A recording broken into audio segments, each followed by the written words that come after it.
Good afternoon, everybody. Very warm welcome to this session.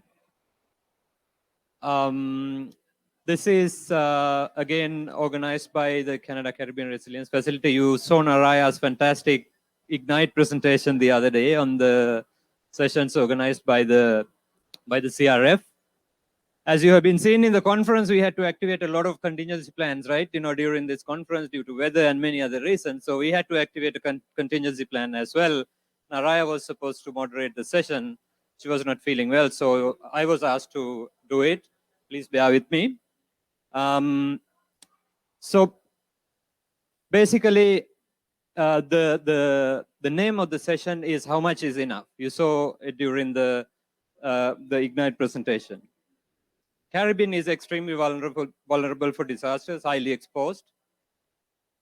There has been a lot of efforts in the Caribbean last so many years to put in systems in place, investments in the resilience, but still we see when there is an event, enormous amount of damages and impact, right? So that's the idea of how much is enough, right? So, you may have seen in the statistics over the last, from 2000 to 2019, on average, in any given year, there had been, it's in aggregate GDP, 3.6% of impact, damages and losses to the GDP. Compared to the other developing economies, it's more than 10 times higher. So we have a distinguished panel today. We are trying to unpack that a little bit, try to understand what really are the kind of next generation programming, right? What can really be done? What are we missing, right?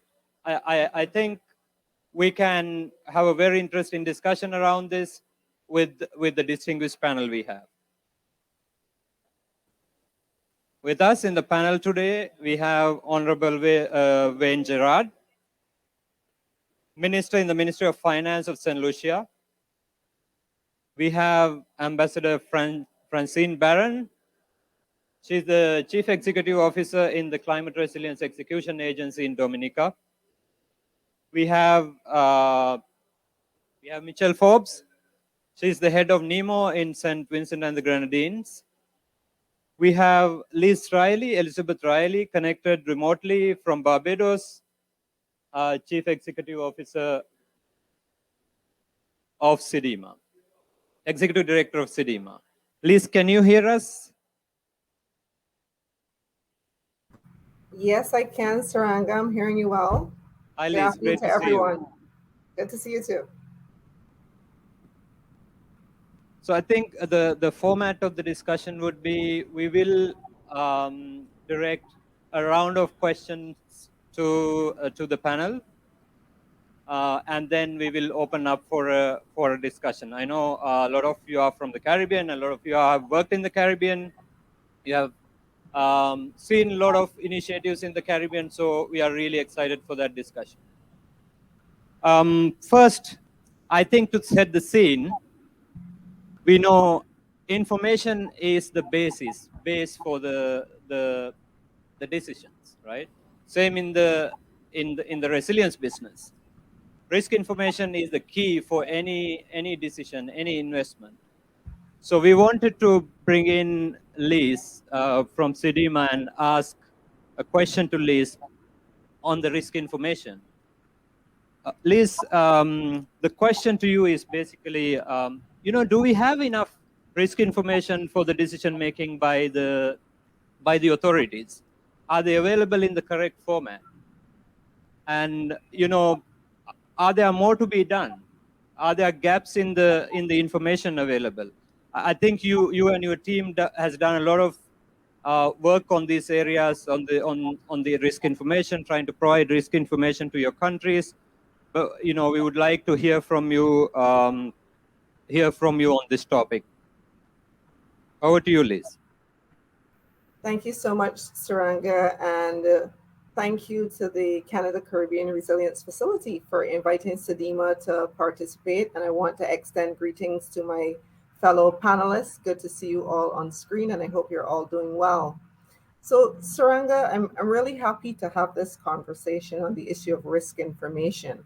And I want to start by saying that it is very intentional that the Sendai framework for disaster risk reduction prioritizes understanding disaster risk, which is really about risk information, and it identifies it actually as priority number one of the Sendai framework. Similarly, in the Regional Comprehensive Disaster Management Strategy, or CDM, for the Caribbean, which currently spans 2014 to 2024, we have also identified this issue of knowledge management and evidence based decision making as very foundational to addressing the issues of disaster risk management, because disaster risk management has to be based on an understanding of disaster risk in all of its forms. And when we speak on disaster risk, and this is just to make sure we're all on the same page here, when we're talking about disaster risk, we're talking really about potential losses that can take place with respect to lives, livelihoods, uh, assets that are damaged. And it really is a bit of a complex function because it looks at those interactions between the hazard that is impacting on the geographical space, the exposure that is taking place within that geographical jurisdiction. It looks at vulnerability in all aspects of vulnerability, whether it be social or economic, environmental vulnerability, but also importantly, the capacity of the population to be able to cope. So if you look within the Caribbean context, we've done quite a bit of work on hazard assessment, and hazard information is available. I think it's not 100% complete, but we've done a fairly good job on understanding the hazards. What we've seen, though, with respect to the hazards is that that information tends to be based on individual hazards. We also see that the scale of that information is very diverse. So in some instances, you may have at a national level scale. So for Caribbean small island states, this may translate into maps at maybe a 1 to 50,000 scale, and not necessarily at the community level scales to inform the decision making. So that's on the hazard information. But as I said, risk is a function of the hazards, the exposure, the vulnerability, and the capacity. So, what are the gap areas that we see? The reality is there is a dearth of risk information in the region. And some of the gaps that we're seeing, I'll probably highlight about four of them. I think one is related to methodological approaches. These are very diverse and wide ranging, depending on who is undertaking the risk assessment, who the intention of that risk information, and what its intended uses to be. Second, we tend to have addressed it from individual hazard perspectives. And I think a critical gap for us is really about looking at risk information from a multi hazard perspective. And I think we have such tremendous examples in the Caribbean now of the types of complexities that we're seeing with the occurrences of the hazards. And I know St. Vincent and the Grenadines is there and can speak very well to what happened in 2021. So I'll pull the example from Haiti of the earthquake in 2021, where we had the earthquake taking place against a backdrop of a biological hazard, COVID-19. And then we saw an impact as a result of Tropical Depression Grace, which passed through just about a day or so after the impact of the earthquake. So no longer is the risk conversation about individual and discrete hazards, but we have to look at this complexity of the interactions of the various hazards. I think another gap area is related to uncertainty, and particularly as it relates to the changing climate. So we're just coming out of COP27, and I know the audience will be well familiar with the findings of the 2022 IPCC reports, where it is very clear that we're likely to exceed 1.5 degrees, which has been the global target, and certainly the target that has been articulated and pointed to by small island developing states. What is not clear is By how far are we going to exceed the 1.5 degrees? What is the rate at which we're going to exceed that 1.5 degrees? And very importantly, what then would be the implications for the hydrometeorological hazards, not only the hydromet hazards, but also the associated cascading hazards that impact the Caribbean? Because we know when we have severe weather events, cyclones, you have the cascading hazards of potential landslides as a result of that flooding. And if you have other complications like volcanic hazards, etc., you can get other types of hazards being unleashed, which I'm sure we'll hear a little bit more in the panel. So that uncertainty, I think, is a significant gap for us and one that we need to address. On the data side, I think we need to do more work on the vulnerability component.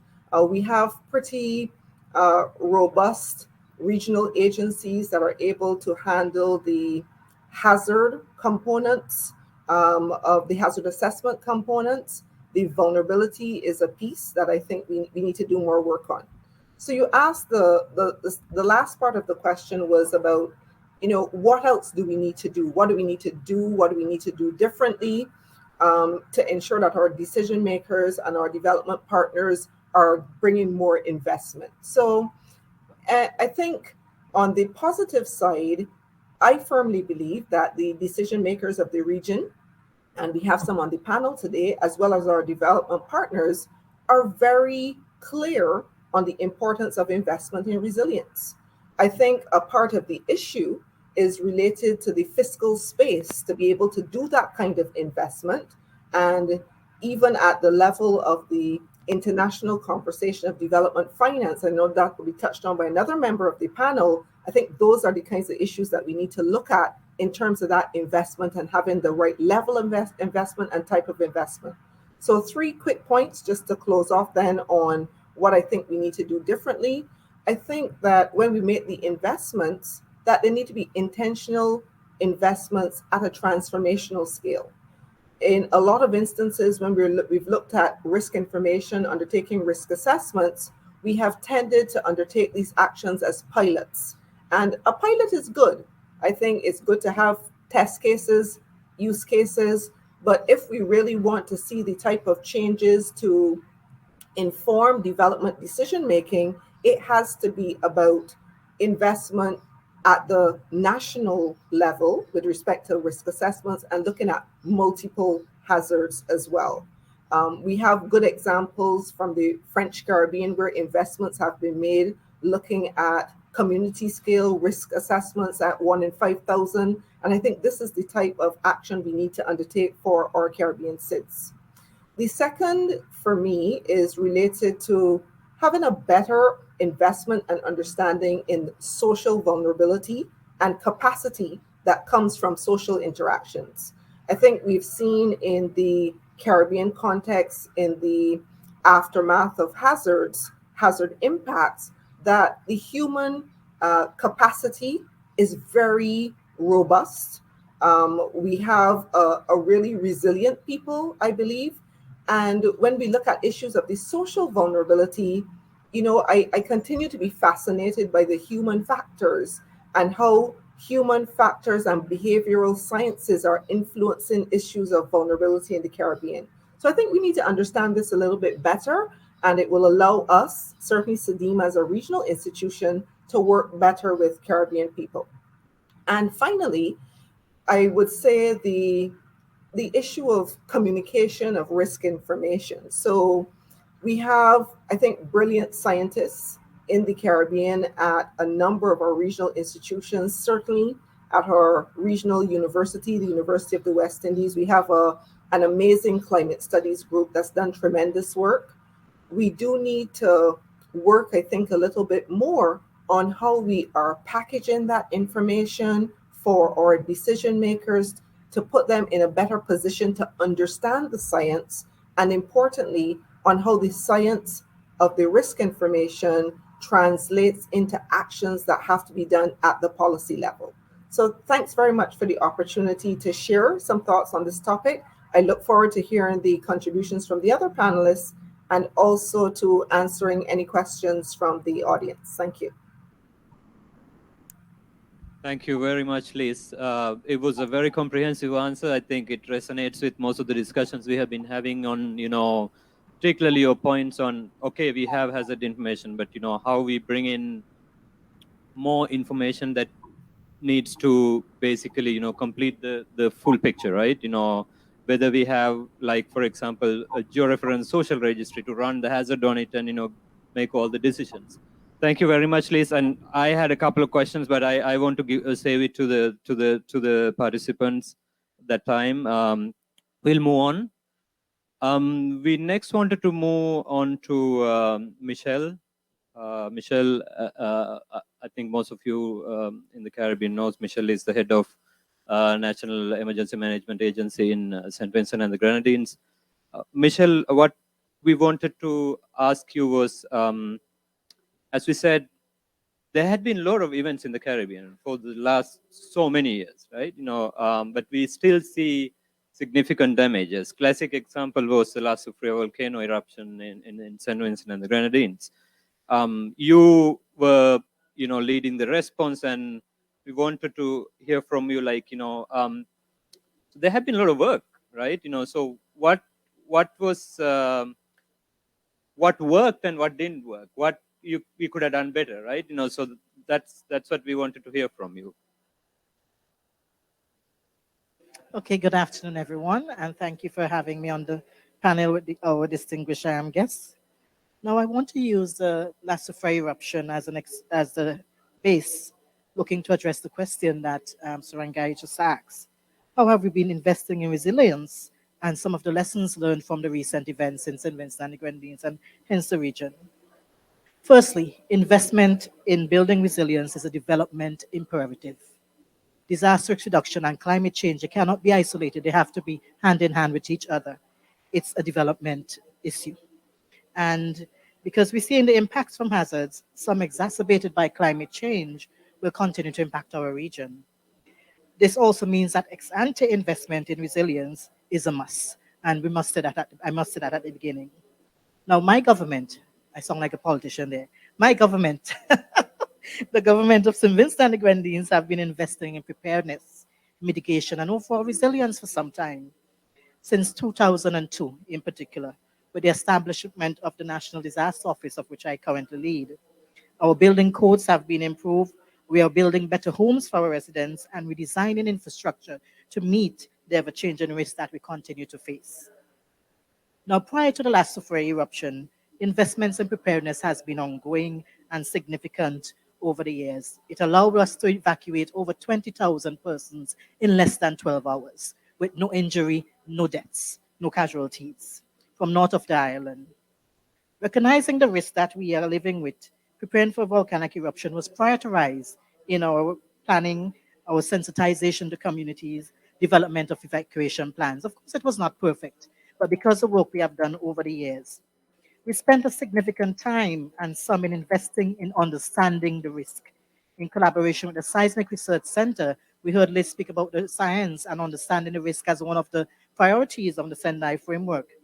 And utilizing the citizen science approach in St. Vincent, where persons in the communities actually interacted with the scientists on an ongoing basis yearly, and also they have that confidence within the system that when we give them an alert, that is, it's correct. Of course, you have the naysayers will say that, oh, you're not telling them the truth.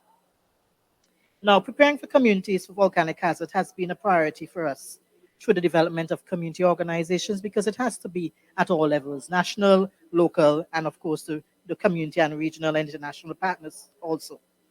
We invested in simulation exercises and a constant collaboration. We also have been investing in multi-hazard early warning system, but it needs to be strengthened. We have been seeing some of the issues. And most of our islands, and I think maybe all of those from the region, all of you here from the region, would have been familiar with our volcanic hazard map by now. It was pushed throughout the region. I'm sure you probably know it more than I do because we actually use that hazard map to really communicate the risk and communicate the alert to the public. And we also have to now change, now that the volcano has happened. We have Miss Hull here, who is the town planner. We have had to adjust and make changes in our land use, in our land mapping, and demarcate areas, of course, that cannot be or should not be occupied as we're going forward. And we also have to also manage the increasing risk we have now with the lahars, seeing that the top of the volcano is bare, all the vegetation is gone. Now, one of the lessons learned from the multiple hazards faced in St. Vincent and Grenadines over the last 2 years, and just to remind us, we had a COVID-19 pandemic, we had a volcanic eruption within the pandemic when our cases were increasing. We had the floods, we had dengue because we had loss of lives from dengue, and then we had Hurricane Elsa. It therefore means that the institutional strengthening is critical for in St. Vincent and Grenadines as we continue to face these cascading hazards. Sector resilience must be a priority. And I think this is one of the areas that we have fallen down in over the years. We continue to build the NEMOs, the Sustainable Development Units, the Climate Change Units, but we must have that sectoral strengthening, because if the sectors are weak, the whole national system will also be weak. The agencies and sectors like agriculture, tourism, etc., they must develop their disaster risk management plan. And we saw that as an example with the COVID-19 pandemic. The loss of jobs, the social structure was actually breaking down because people have no money, and they have to make a decision in terms of what do I do, build resilience or feed my family, and these things are going to continue to support us. Now, as I keep saying, too many of our sectors also wait for a donor to come to them with a project. We cannot build resilience on just projects only. We have to have clear priorities at the national level to inform our decision making and inform our priorities and how we are going to do our development. Now, one of the things that St. Vincent and the Grenadines implemented is our contingency fund several years ago. Of course, it was controversial when the government decided to do a 1% tax. And as a politician, you know how these things are controversial, especially when you increase in VAT. So we decided to do this 1% tax contingency fund, and it worked for us. So much so that it was the Ministry of Health who first utilized this fund for the COVID-19 pandemic, when we had to purchase all of the equipment and supplies that the Ministry of Health needed.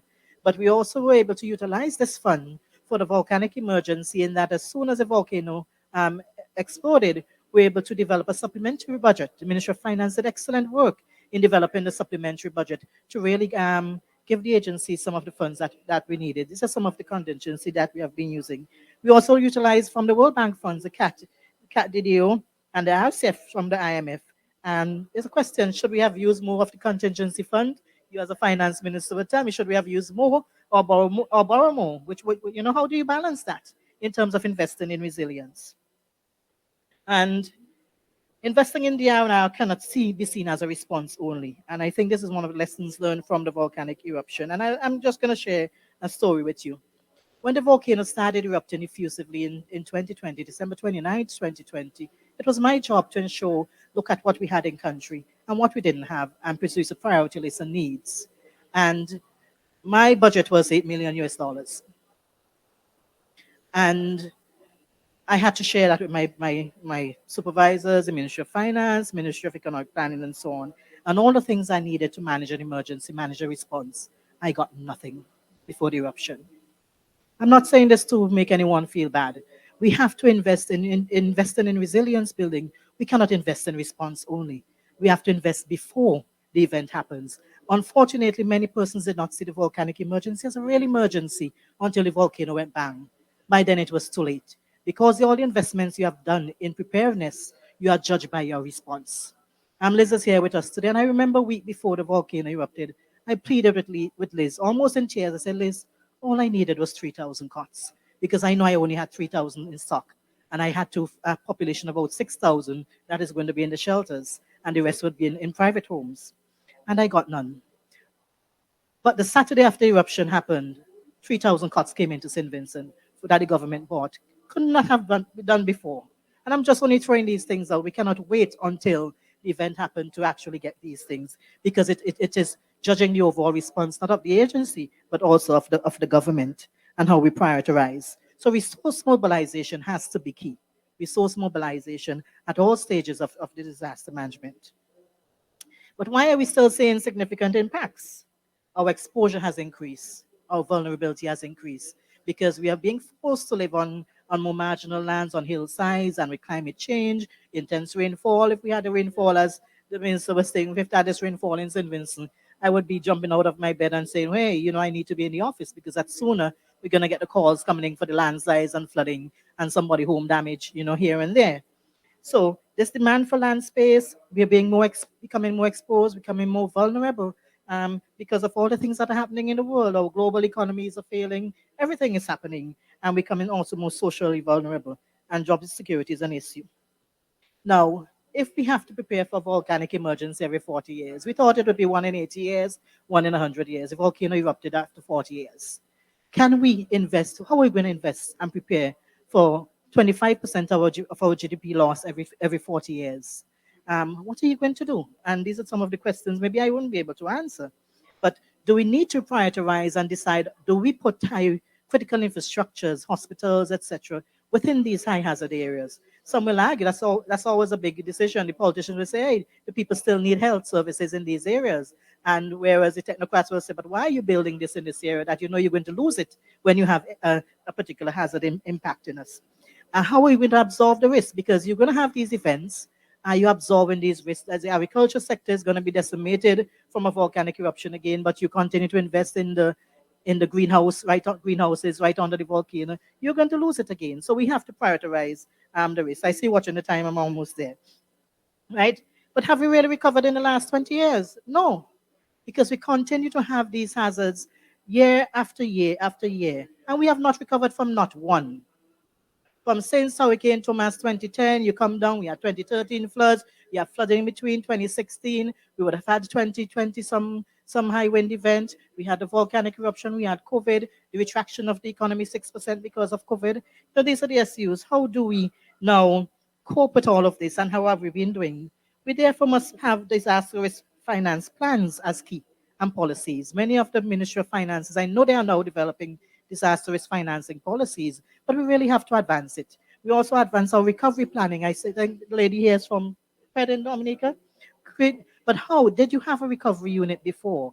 We cannot have recovery only post-emergency. You're developing a recovery unit, and the same persons at the Ministry of Finance have to be stretched because they're dealing with the regular plans, and they have all these projects to manage for reconstruction post-emergency. It's a lot. So we have to look at recovery planning, recovery risk financing as priority, and social protection. We are waiting until the event happens. We have to map our persons who are socially vulnerable. And how do you address it? And I know one of the problems we had in St. Vincent is determining who would receive the assistance, because everybody wants.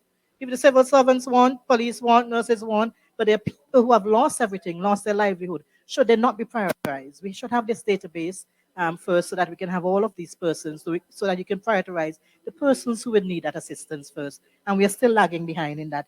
And we also have to incorporate information and community technology within all of our aspects in our operation, our logistics, because we fell back on our logistics because it was almost a nightmare. And if you don't invest in the logistics and how you're going to coordinate things nationally, from the warehousing, increasing warehousing, and having persons to actually manage these systems, it will be a challenge. So I think I've just give you quite a bit on terms of how we have been investing in St. Vincent and the Grenadines. We didn't do too bad in the volcanic eruption, to be honest, but there's a lot we can do in terms of investing in resilience in St. Vincent. Thank you.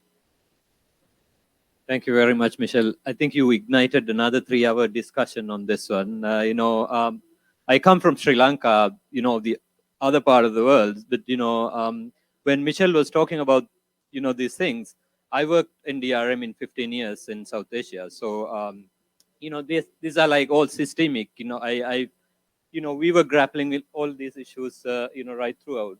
Some of the problems are still not solved, right? So I think it's a great discussion. I think in terms of you are quite advanced in many things. I think again, more to be done, right? Next, we want to say Minister Gerard for a moment, and I will move to Ambassador Barron. Ambassador Barron, the creed, the objective of the creed is to make Dominica, the first climate resilience nation in the world. And in that journey, we wanted to learn from you, what are the initiatives you have taken so far, and I think most importantly, what are the challenges you face? Like, I know there are a lot of lessons in Dominica, good things and challenges in the Maria recovery, right? No, so probably like what could have been done better in to make the recovery faster in Maria. What initiatives you have to attract more investments in the resilience? What plans the government has? I know we are fighting with the time, but I hope Ambassador will be able to package it in a short answer. But yeah, please. That's Ranga's way of telling me to be brief. Thank you very much, and good afternoon to all. Sure. I think most of us here are from the Caribbean region, and I think our stories are very similar. We face the same type of challenges: hurricanes, earthquakes, volcanic eruptions, droughts, all of these disasters that we face.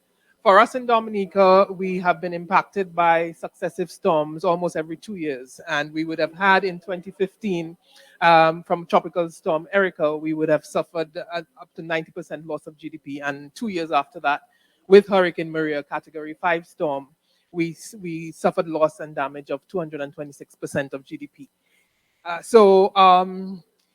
For Dominica, and knowing that with the change in climate that we can expect to have more of these events more frequently, we determined that we needed to become more resilient and look at resilience in a holistic manner. So not just of our infrastructure, of our economy, of social resilience, environmental resilience, and so on. So we would have developed a national resilience development strategy and drill that down into a climate resilience recovery plan. So we've identified 20 targets that we want to achieve by 2030, which will give us a certain level of resilience. And I think we cannot underestimate or overemphasize how great the challenge is for us in the Caribbean. We are small states. We are extremely vulnerable to external events, and we have limited fiscal space. We Most of us struggle with high debt, and that high debt, a great part of it is in having to continuously respond to natural disasters. And just contingent on the challenge that we had with the natural disasters, we got the COVID. And we had to deal with the COVID response, which would have also impacted on our debt levels. And so when you have to deal with these natural events exacerbated by other events, I think St. Vincent spoke about the multiple events that they had to deal with, and Sidema referred to it as well. It is clear that there is an imperative for us to look at how do we become more resilient. For us in Dominica, one of the things that we decided needed to be done was for us to look at the institutionalizing of resilience, so that within the government system and even within the private sector, everybody is on the same page in relation to the imperative to build resilience, and that government strategic plans, policies, programs are geared towards the achievement of our climate resilience targets, and that 100% of government's budgeting is tied to achieving those targets. So we have gotten to that point that there are a number of different areas that one has to look at. So, for example, if I look at the area of housing, Hurricane Maria would have caused about 90% damage to houses at different levels. Some were completely destroyed. I think over 3,000 houses were completely destroyed. Some were damaged to different levels of damage. And we would have had, besides the damage to homes, we would have had damage to our electricity infrastructure, to water, to internet, and so on. And in some instances, we would have had communities in the east that would have been without electricity for over a year, which is a significant amount of time to be without that service. And so those hurricanes are not new to us, but what we do know is that they are increasing in frequency and increasing in intensity. And Lee spoke about the global goal that we're aspiring to, which is not more than 1.5 degrees increase in global warming above pre-industrial levels.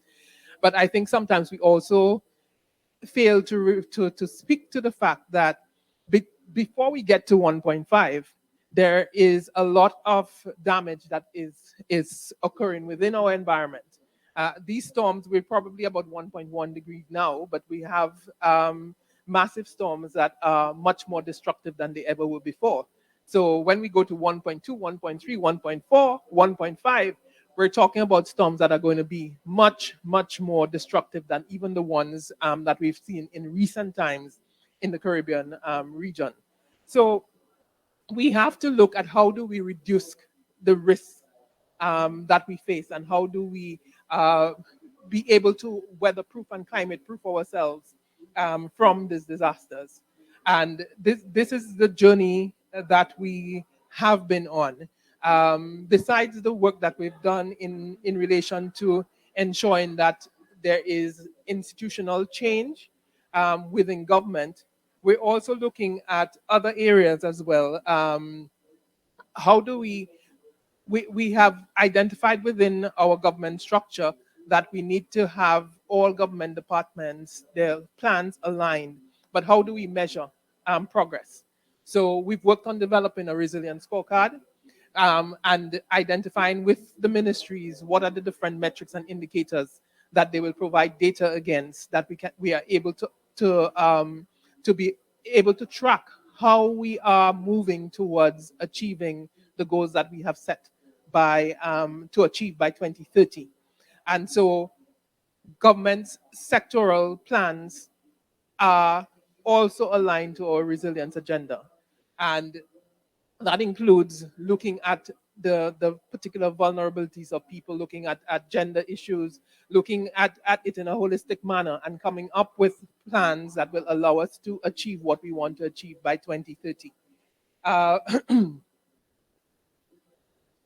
I spoke just a little bit earlier about the fact that we would have had 90% of homes damaged by Hurricane Maria. And so government has pursued a deliberate policy in relation to building back better.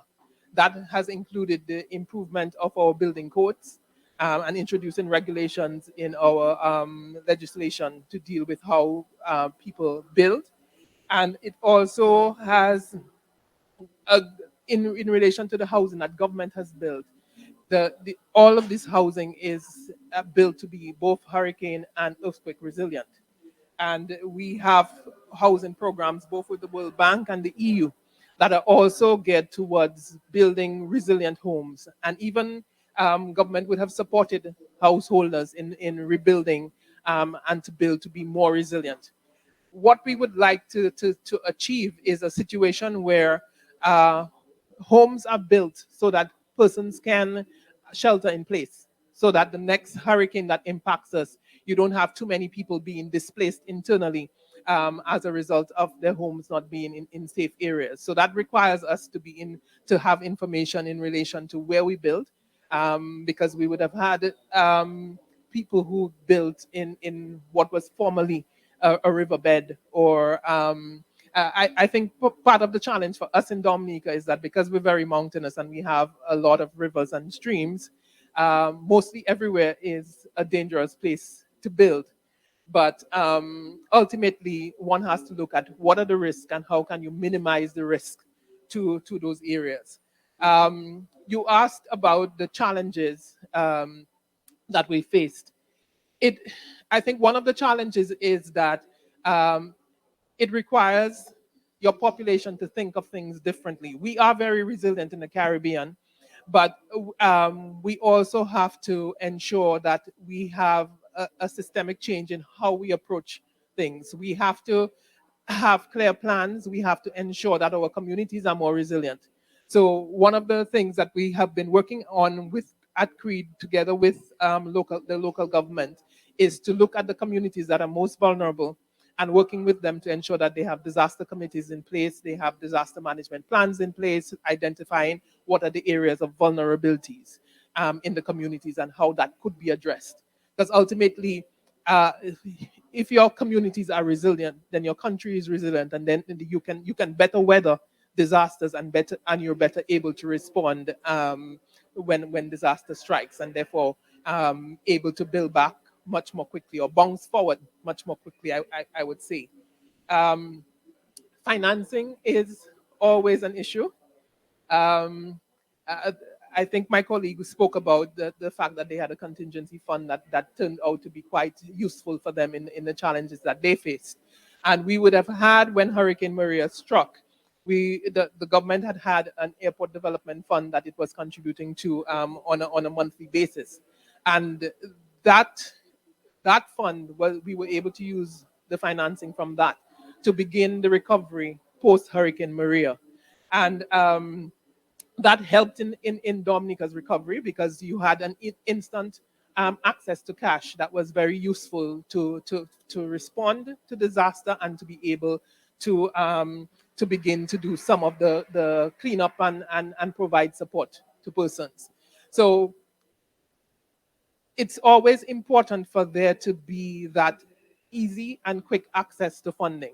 And when we're thinking about building resilience, then we have to plan properly in respect of the financial architecture that's there to support resilience. So we would have worked with the World Bank to create the CAT-DDO facility. We have now established a vulnerability risk reduction fund. We have the insurance with CRIF. Those are just some instruments that one can put together to be able to enable you to be able to respond very quickly, because after a disaster you do get promises of support, but it's sometimes very you have to wait a long time before that support becomes available, and in some instances the support that's promised never ever materializes. So we within the Caribbean really have to position ourselves to be able to help ourselves. Um, and yes, the external support is very necessary and needed, but we have to be in a position to address some of our challenges ourselves. So I think that is what, but I spoke about the need for us to look at resilience holistically. Some of what we have to look at as well is our infrastructural resilience. How do we ensure that the infrastructure that we build now is built to resilient standards? And uh, the challenge that we face is that the cost of building resilient infrastructure is significantly higher than what we would normally do. So one of the exercises that we are involved in now with the Island Resilience Action Challenge is to determine what the resilience cost gap is. What is the difference between infrastructure as we would normally have built it and building this infrastructure to be more resilient? And then to make the argument that funding should be provided to us to be able to meet that gap. This is one of the areas of resilience building that we have to be clear on, and we have to address. Uh, I know that I'm limited on time, but I just would want to state some of the key factors that we should look at. A clear plan that everybody is on board with and working with. And it's always very important that there is political support at the highest level and political direction at the highest level. And thankfully, we have that in Dominica. You must have the institutional strengthening, as I indicated. We must have contingent facilities in place to respond. We must strengthen our infrastructure, and we must also employ nature-based solutions that in our response as well. Capacity development is key. I think one of the challenges we've had is in relation to the rate of implementation of projects, and that is as a result of the need to improve our capacity and training of our people. So that's one of the areas that has to factor in to our general resilience building. We must have informed decision making. So on the question of using the science and ensuring that the policy decisions that we take is based on evidence, it's based on data, it's based on the best science that's available to us so that we make the right decisions. And the most important one is the accessibility, affordability, and availability of financing. Thank you.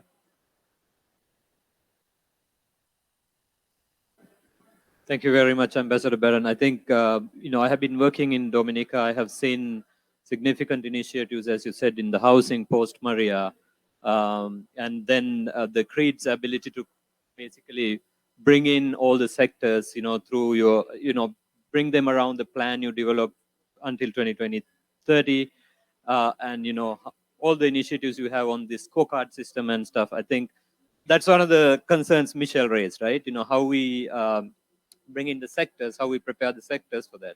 I think, there are solutions within the Caribbean also, different countries have different initiatives. I think now I would want to move on to the Minister Gerard. Now you know why I wanted to stay, because you say like, no, you said, inside the Minister of Finance, you had to listen to everybody's speech, right? And then you have this task of like prioritizing, right? No, so we wanted to understand, we don't get a lot of chance to listen to ministers of finance in this type of forum. So understand how you do that prioritization, how much of priority you keep on the resilience, right? I think that's number one. Number two question we wanted to ask is money is everything, right? So sometimes we have seen that there are money, there are projects, but they don't run. There are challenges to in the implementation. I think that's question number one. But we'll start with probably whatever the easiest to you. The beauty of I know you have the most difficult question, Honorable Minister. I know, but the beauty of what you just communicated is that I get to listen to the constant requests, but I don't have to make the decision because I'm not the actual Prime Minister. So so that's the nice bit about it. But the truth of the matter is, having heard from the panelists before, can we really speak about resilience if we don't take into consideration inequalities? And it's a real significant point because 490 days ago, we won the election. We inherited a government where the debt to GDP ratio was above prudential limits. And that's just central government debt. When you factor in the state-owned enterprises, it goes above 100%. What do we do in a situation like that where we can't maneuver? There's no fiscal space to do what we have to do. So it is a real challenge for us to make the decision. But the beauty of it is I don't actually have to make the decision. I get to listen to the various priorities coming through. There are significant challenges that we face as a small island development state. We inherited a system from the British where we got accustomed to doing things in a particular way. The ministry that I am part of is Finance, Economic Development, and the Youth Economy. Isn't it perhaps time that the Ministry of Sustainable Development comes as part of the Ministry of Economic Development? These are some serious questions that we need to begin to ponder on. And particularly when you see the kind of rain that's falling here today. If we were in St. Lucia right now, we'd be having a very, very difficult time because we would all be worried about our various constituencies. My constituency is below sea level. So whenever it rains a considerable amount, it is a significant issue for me. The residents of that constituency are deemed to be, and it's not a word that I use very lightly, I intend to not use it going forward, but we are told that we are the poorest part of the country. So just imagine, below sea level, the very poorest, and we don't have access to the resources to help them immediately. That's a significant challenge. So I agree completely with everything that has been said before from the distinguished panelists before me. But I just wanted to just speak to a little more in terms of the challenges.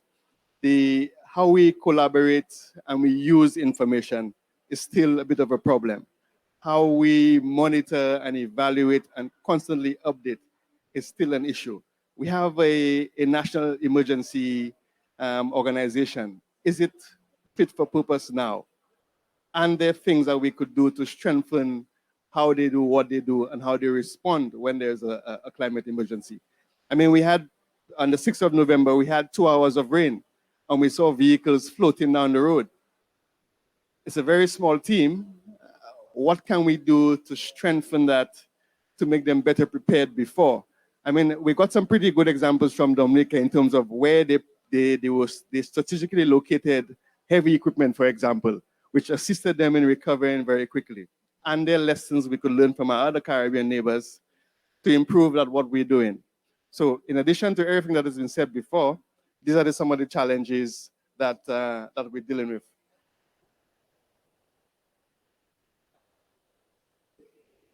You mentioned another question. I didn't remember the second one. We asked another question about the, is it the money? Is money enough? Yes. I suppose we all need more than we have. It is a fundamental point and a fundamental part of resolving issues, because I can't encourage or solicit anyone to provide any service if they're not going to know how they're going to get paid. It's a fundamental, because remember, they too have families, they too have responsibilities. So it's not as if the government could say to you, it's not everybody who could say, okay, I will do this for you and you could pay me sometime in the future. We, at the moment, in some instances, get some of the bigger players to assist us and not demand payment straight away, but that doesn't account for all what needs to happen. So yes, money is fundamental and money is important to dealing with some of the issues that we face.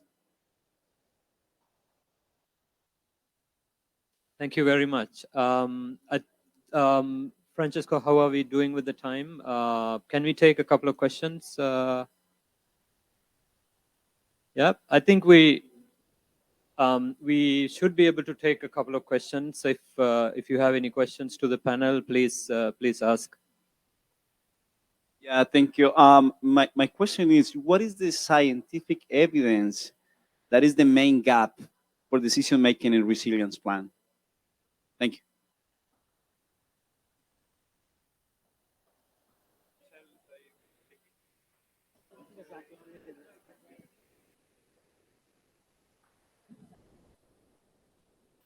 Thank you for that question. I think in addressing some of the challenges, for example, in terms of infrastructure and where we build and how we build and so on, that has to be informed by the science. What is the impact and how things have changed over time? And that information is not always readily available. And so we've actually had a conference in Dominica very recently looking at a science and evidence-based agenda for decision making, because we recognize that we have to put more emphasis on the science that and doing the studies, the necessary studies. Work is already ongoing, but we need to see how things have changed over time and what the likely impact is going to be based on the changes that have taken place. And so it's getting that information and also making sure that that information gets to the right people, because sometimes the information is out there, but the people who need to know it are not aware of it. And so we have to come up with a better way of being able to access information that is the science that is credible and also we have to ensure that it is easily accessible to everybody, because it will impact on the decisions that are being made in different sectors. And so I hope that answers your question, but it's something that's ongoing in terms of how we make decisions going forward.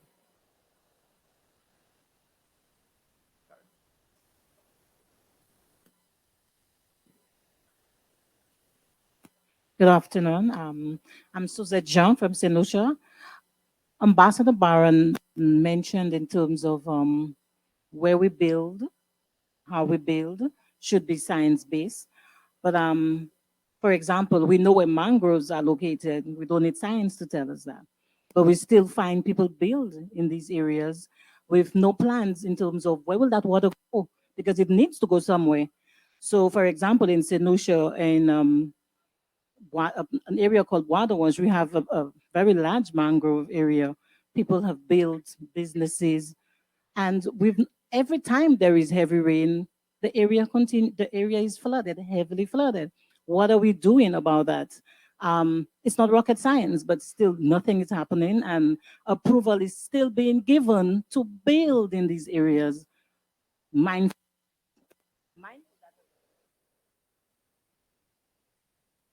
Mindful that the risks are there, we still go ahead and give permission. Another thing that comes to my mind, we speak about reviewing building codes. Has the time come maybe for us to look at the way we design buildings, homes? I'm not sure if this is happening, but I'm just thinking that we know the area of the winds and rain and stuff like that. Maybe we could consider our homes have to be built or designed in a particular way to reduce the risk or the impacts of disasters. Another thing that comes to my mind is we have the development control authorities. When we give permission to developers to build, shouldn't we insist that certain things are in place, your drains, etc., before you give permission to developers to sell land? Because once someone has purchased that land, I mean, we have to go for a loan. You can only take so much money. At the end of it, you barely have a saving, much less money to construct drains. So in my mind, there are a lot of things that we can do that we don't do to prevent the impacts of natural disasters on our country and people even worse. Thank you.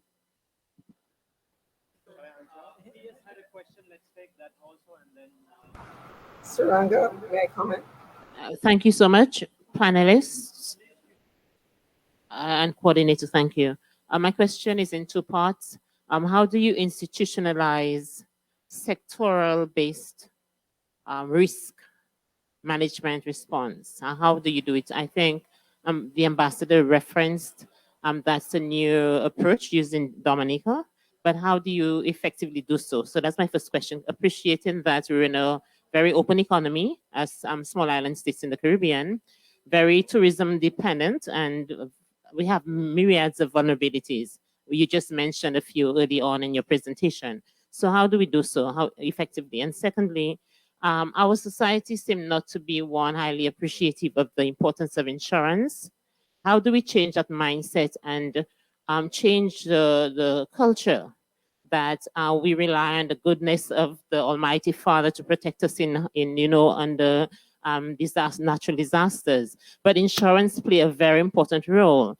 But you would appreciate, I'm sure if St. Lucia is like Dominica or St. Vincent, the majority of our population do not appreciate it's a necessary evil to insure not just your property, the contents of your property, and a lot of other things, both tangible and intangible. So these would be my two questions.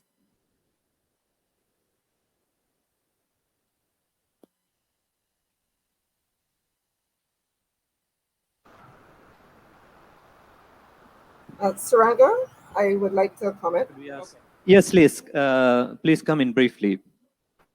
Okay, thanks so much. And I'm really appreciating not just the presentations from my fellow panelists, which have all been brilliant, but also the questions that are coming from the audience, which I think are really on point.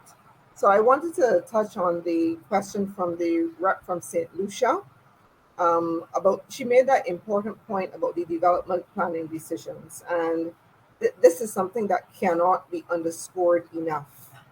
Because even in the absence of the very robust risk information, there are things that we know them because a part of risk information comes from traditional knowledge, from experiences.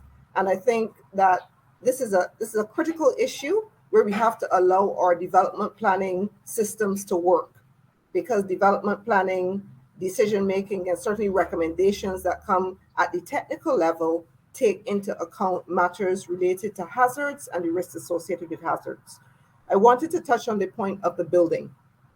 This is an area that SEDIMA has been working on for many years. We work collaboratively with the Caribbean Regional Organization for Standards and Quality, CROSSQ, the Caribbean Development Bank, the OECS Commission, Years ago, we had prepared a code of practice for construction of residential homes. This year, we're actually upgrading the code of practice document. We've been working collaboratively with Canta, and we've now integrated that information into the Caribbean vocational qualification for artisans who are being trained, and it has introduced techniques for home design to withstand up to earthquakes of Richter scale 7, and also hurricane winds up to category 5. And the cost of the construction of these homes is marginally above the cost of constructing without these considerations. We think this is a real game changer for the region, and over next year we're going to be doing very intentional promotion of this through the post-secondary institutions and integrating into the training courses, etc. And then the last point I wanted to touch on was the point about the sectoral integration of risk.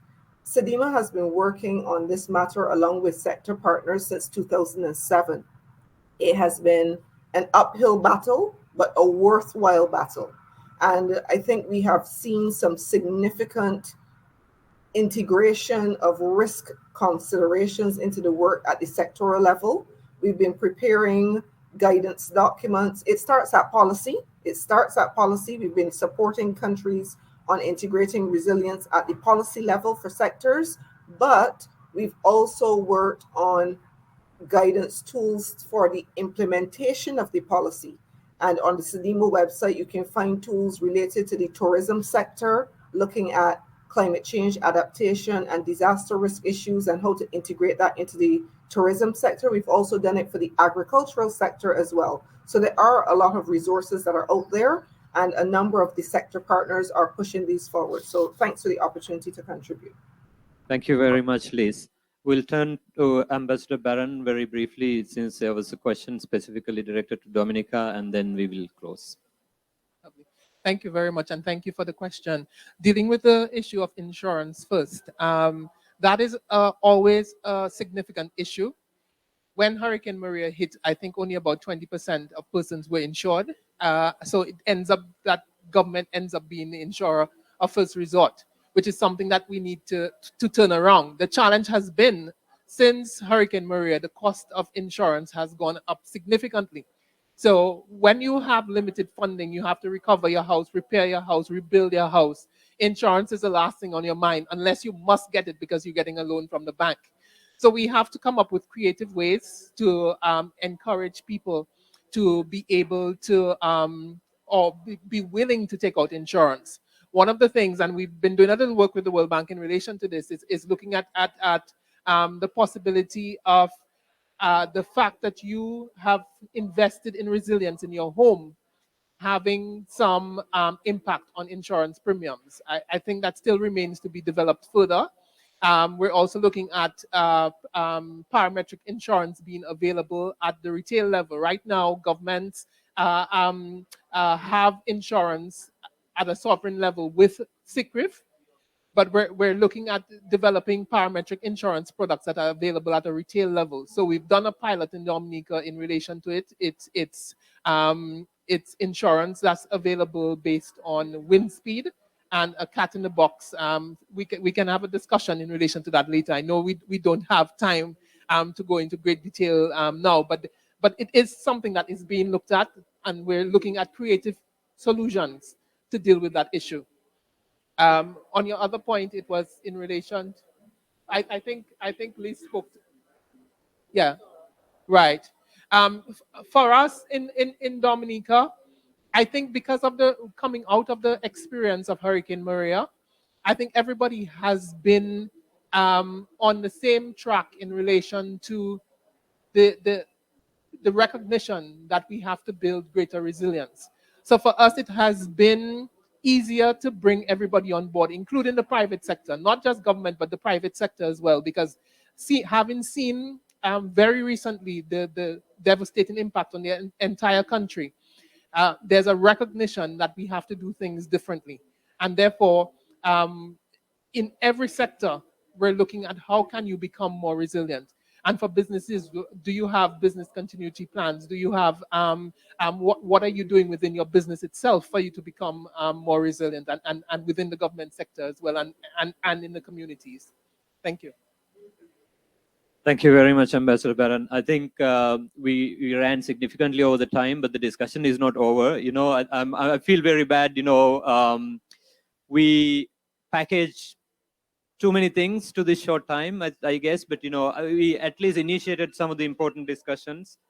You know, it's unfortunate we cannot continue that, but you know, we will get an opportunity, I guess, in the recent future to get together and get into, you know, more into these details. And thank you very much for the distinguished panel, for your wonderful thoughts, and for coming all the way here in accepting our invitation.